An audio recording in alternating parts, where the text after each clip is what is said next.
Hello বন্ধুরা, সবাই কেমন আছো? আমি ভালো আছি। অনেকদিন ধরে কমেন্ট বক্সে দেখছি সবাই কমেন্ট করছে, দিদি তুমি লং ভিডিও করো না, লং ভিডিও দাও। সেই জন্য আজ সবার অনুরোধে আমি একটা লং ভিডিও নিয়ে চলে আসলাম।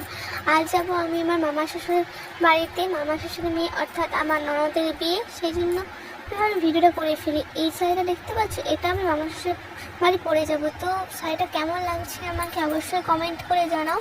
এবং এই শাড়িটা হচ্ছে আমার বিয়েতে পরবো আমি। এটা আমাকে বিয়েতে দিয়েছিল আমার শ্বশুরবাড়ি থেকে বৌভাতের জন্য।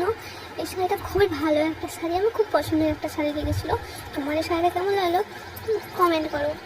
এর সাথে ম্যাচিং কোন ব্লাউজটা আমি ঠিক বুঝতে পারছি না, তাই তোমরা কমেন্টে জানাও যে কোন ব্লাউজটা এই শাড়িটার সাথে আমাকে মানাবে এবং কোনটা ভালো লাগবে।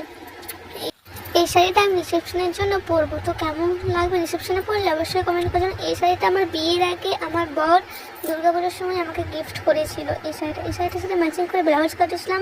ব্লাউজটা পরবো, কেমন লাগলো শাড়িটা অবশ্যই কমেন্ট জানাও। ভিডিওটা ভালো লাগলে একটা লাইক কমেন্ট শেয়ার করো। টাটা, রেডি হওয়া যাক মামা শ্বশুর বাড়ি যাওয়া বলে। যেহেতু আমরা তাড়াতাড়ি যাবো তাই গায়ে হলুদের জন্য শাড়ি নেবো না, বিকাল হয়ে যেতে পারে। আইডিতে আজকে চোখ রাখো, আজকে দারুণ দারুণ বিয়ের ভিডিও আসতেছে বিয়ের কোণেকে নিয়ে।